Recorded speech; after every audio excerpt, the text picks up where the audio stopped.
नमस्कार दोस्तों, चलिए तो नेक्स्ट स्टार्ट करते हैं हम टाइम सीरीज़। मतलब इससे पहले वाले वीडियो में हमने क्वालिटेटिव फोरकास्टिंग पूरा डिस्कस कर लिया है। In this video we are going to discuss about time series, मतलब क्वांटिटेटिव फोरकास्टिंग को डिस्कस कर रहे हैं। ठीक है, तो क्वांटिटेटिव फोरकास्टिंग की यदि हम बात करते हैं तो इन दिस मेथड हमारे पास क्या है, past data are arrange in the chronological order. मतलब हमको जो भी मिलेगा वो क्रोनोलॉजिकल ऑर्डर में मिलेगा and order as dependent variable and time as independent variable. Based upon this past data we need to project the demand in future. ठीक है, तो इतना सब कुछ छोड़ो, बस आप ये याद रखो कि आपके पास क्या है, पास्ट डेटा अवेलेबल है। इन दैट केस आप कौन सी method, time series method use कर सकते हो। ठीक है, ये बात समझ में आ रही है। अब आगे बढ़ते हैं। तो सबसे पहला मेथड कौन सा था भैया, हमारा पास्ट एवरेज मेथड। तो पास्ट एवरेज मेथड में क्या बोलता है कि in this method forecast is given by the average or mean of the actual demand data for the previous period. मतलब जितना भी डेटा आपके पास है ना, 5 साल का, 10 साल का, 20 साल का, जो भी डेटा आपके पास अवेलेबल है वो सारे डेटा को उठाओ और सारे डेटा को सम करो और डिवाइडेड बाय दिस, जितने number of days, year, month, whatever जो भी ले रहे हो उससे डिवाइड कर दो। तो वो क्या कहलाएगा, हमारा पास्ट एवरेज। जैसे सपोज करो कि आपके पास जनवरी का कुछ डेटा है, फरवरी का कुछ डेटा है, मार्च का कुछ डेटा है ना। तो मार्च का डेटा है और अप्रैल का डेटा है। इन चार डेटा के बेसिस पे आपको जो मई का डेटा है वो निकालना है कि भाई मई की फोरकास्टिंग करना है कि भैया इस मंथ आपकी क्या रहेगा, मतलब आपकी सेल कितनी बढ़ेगी घटेगी जो भी है। ठीक है, तो कैसे करेंगे, तो जनवरी के फोरकास्टिंग, मतलब लेट से आपने बोला कि 20 है, फरवरी की फोरकास्टिंग लेट से 21 है, मार्च की फोरकास्टिंग लेट से 23 है, अप्रैल की फोरकास्टिंग लेट से 26 है। तो आपको क्या करना पड़ेगा, इन सबको सम करके कितने महीने हैं, 1 2 3 4। ठीक है, तो डिवाइडेड बाय क्या करेंगे, 4। तो 20 + 21 + 23 + 26 डिवाइडेड बाय 4। तो जो भी वैल्यू आएगी वो क्या होगी, आपकी मई की फोरकास्टिंग होगी। क्लियर है, ये समझ में आया आपको। ठीक है, तो पास्ट एवरेज का तो सीधा सा मतलब है, वैसे इससे क्वेश्चन नहीं आएगा। ठीक है, फिर भी अपन समझना तो ज़रूरी है ना अपने लिए। नेक्स्ट क्या है हमारा, सिंपल मूविंग एवरेज या रोलिंग एवरेज। तो सिंपल मूविंग एवरेज में क्या करते हैं हम, ये समझ लेते हैं। हमारे पास लेट से कि 5 या 7 10 महीने का, आप 6 महीने का डेटा मान लो। ठीक है ना, तो आप मान लो कि आपके पास जनवरी का डेटा है, फरवरी का डेटा है, मार्च का डेटा है, अप्रैल का डेटा है, मई का डेटा है, जून का डेटा है।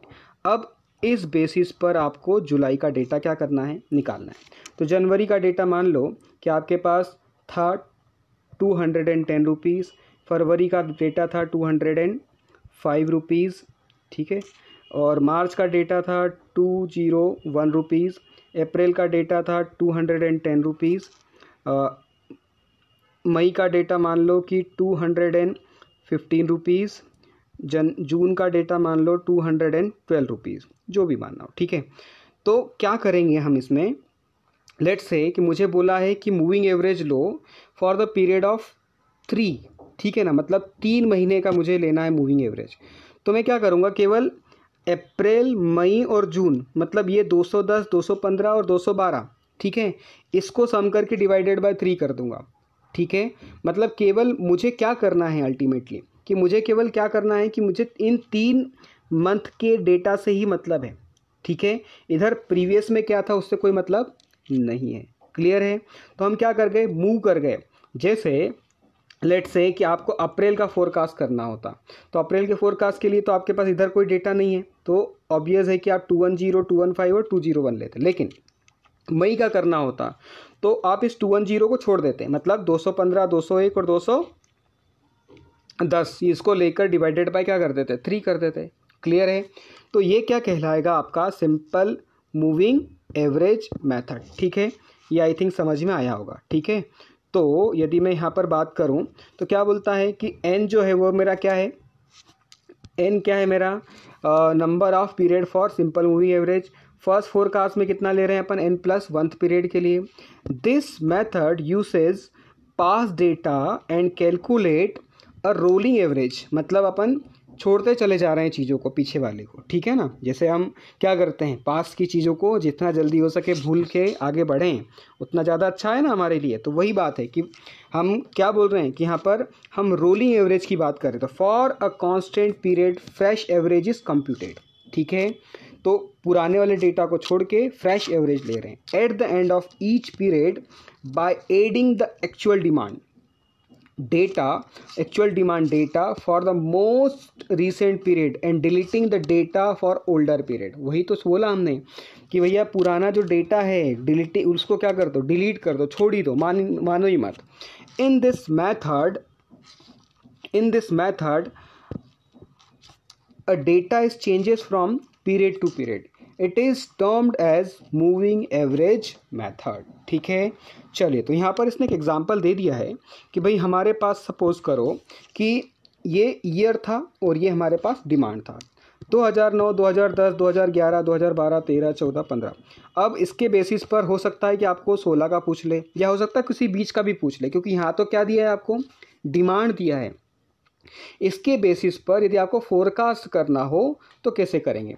तो यदि मैं सिंपल मूविंग एवरेज की बात कर रहा हूँ तो सिंपल मूविंग एवरेज में यहाँ पर इसने बोल दिया कि एन कितना लेना है, 4, मतलब मुझे जो भी ईयर में लूँगा उस ईयर के बैक कितना जाना है, 4, ठीक है, ठीक है। तो यदि मैं यहाँ पर फोरकास्ट करता हूँ लेट्स से 2014 के लिए, ठीक है। अब इसने किसके लिए किया उसको छोड़ो, ठीक है। लेट्स से मैं किसके लिए फोरकास्ट कर रहा हूँ, 2014 के लिए। तो 2014 के लिए मुझे फोरकास्ट यदि करना है तो उस केस में मैं किसको लूँगा, 2000, ये वाला फर्स्ट वैल्यू हो गया, ये वाला सेकंड वैल्यू हो गया, ये वाला थर्ड वैल्यू हो गया और ये मेरा फोर्थ वैल्यू हो गया। इन 4 वैल्यू को लेके 4 से क्या कर दूंगा, डिवाइड। तो सीधा सीधा मेरा क्या आ जाएगा, सिंपल मूविंग एवरेज। क्लियर है, ये बात समझ में आई आपको। अब यदि आपको 2015 के लिए फोरकास्ट करना है तो आप क्या करेंगे, आप लेंगे इससे पहले वाले 4 डेटा, कौन कौन से, 520, 490, 460 और 490, ठीक है, डिवाइडेड बाय क्या, 4।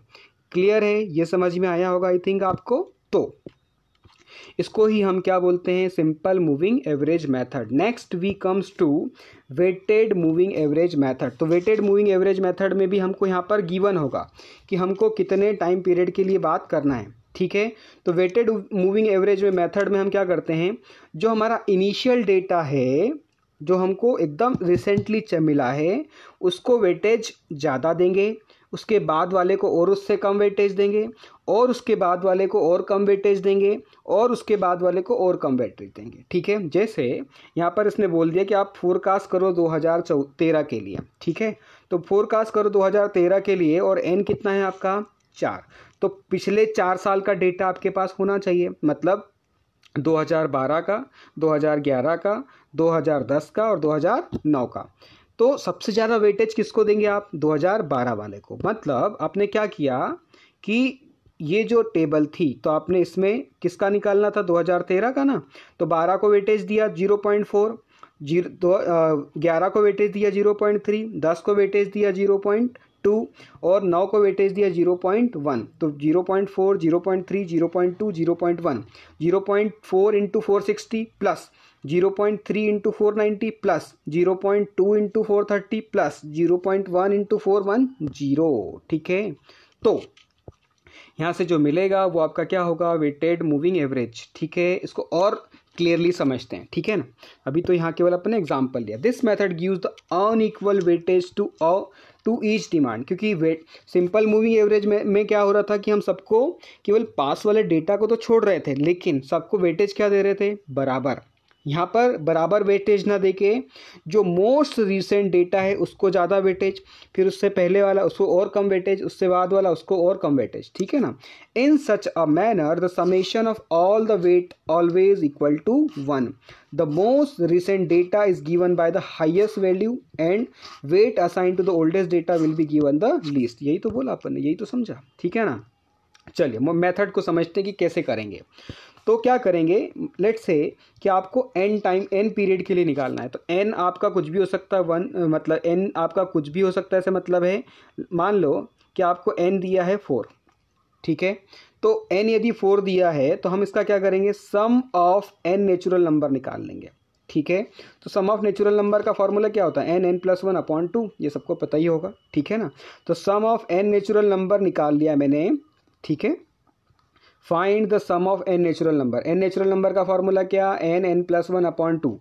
मैंने क्या एज्यूम किया, 4 के लिए निकालो, तो 4, तो 4 × 5/2, तो 2 जा 4, 2 5 जा 10, तो कितना आ गया मेरे पास यहाँ पे, ये 10 आ गया, ठीक है।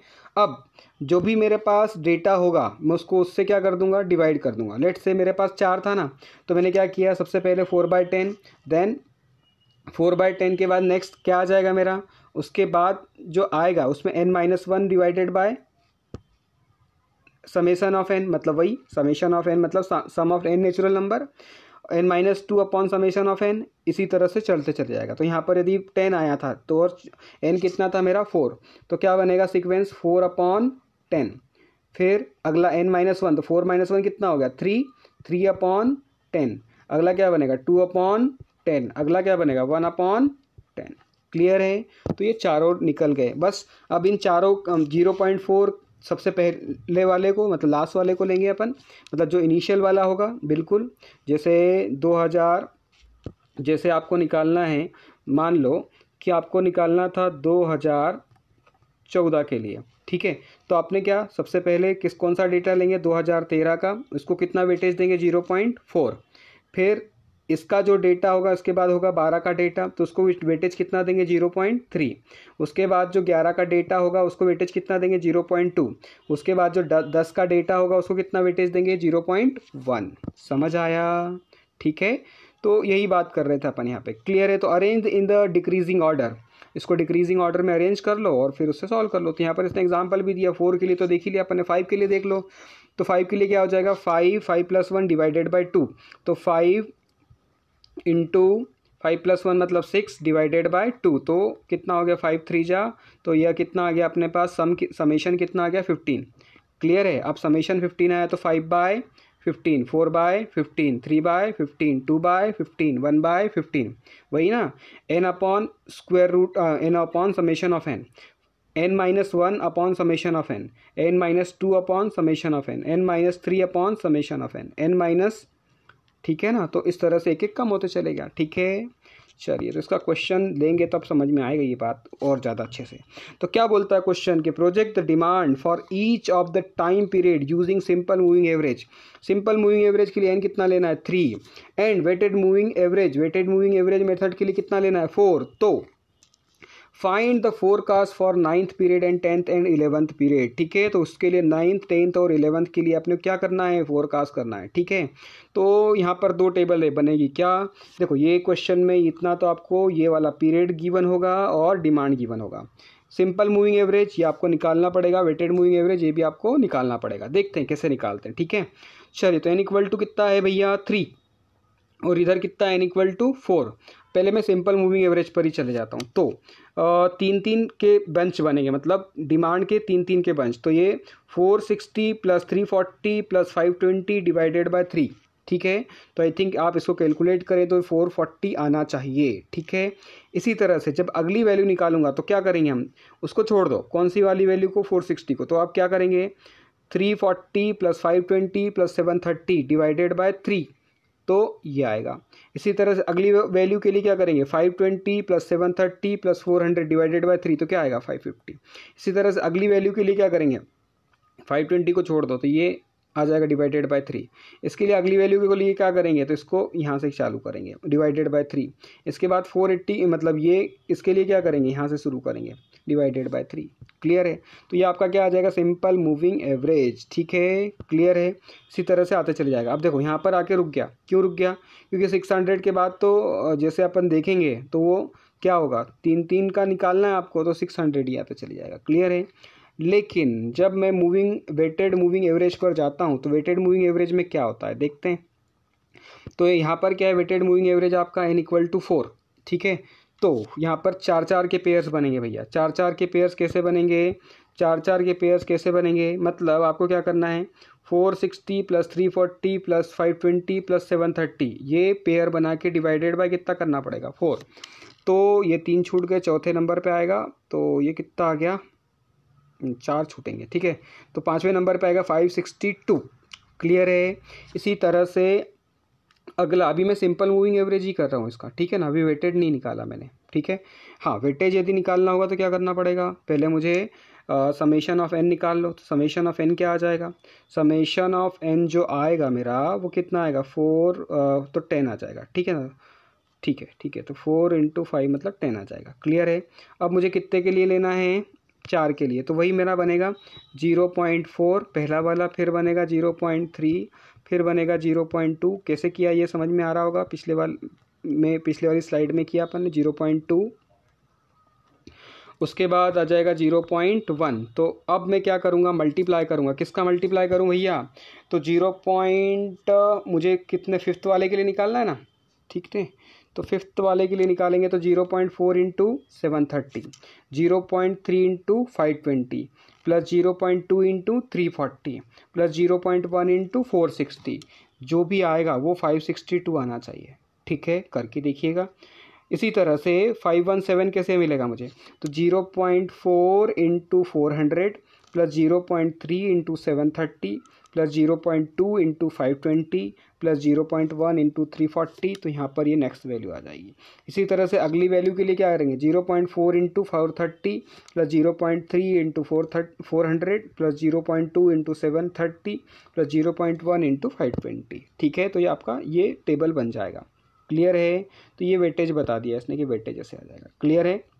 आगे बढ़ते हैं। तो we can not forecast n = 4 दिया है, तो we can not forecast forecast for 10th and 11th period will be equal to 9th period, क्योंकि अपन 10th और 11th के लिए क्यों नहीं निकाल पाए, क्योंकि यहाँ पर कुछ वैल्यू गिवन ही नहीं था, ठीक है। गिवन होता तो निकाल सकते थे, इसलिए वो 9th के इक्वल ही आएंगे। क्लियर है? तो ये जो निकाला है मैंने फोरकास्ट, ये 9th के लिए आया है। यदि सिंपल मूविंग से निकालता हूँ तो, और वेटेड से निकाल रहा हूँ तो ये आ रहा है। क्लियर है? चलिए, तो now we comes to the exponential smoothing method. अच्छा, इसके लिए मैं नेक्स्ट वीडियो में लेता हूँ इसको, क्योंकि ये बहुत ही इम्पॉर्टेंट है, ठीक है, ये टॉपिक, इसलिए मैं इसको इस वीडियो में नहीं ले रहा हूँ। क्लियर है? चलिए, तो आई थिंक ये पूरा समझ में आया होगा, तीनों मेथड जो हमने डिस्कस करी, ठीक है। तो now we next comes to this video, मतलब this method on exponential smoothing method, ठीक है। तो thank you for watching and wish you all the best for your exam. Thank you.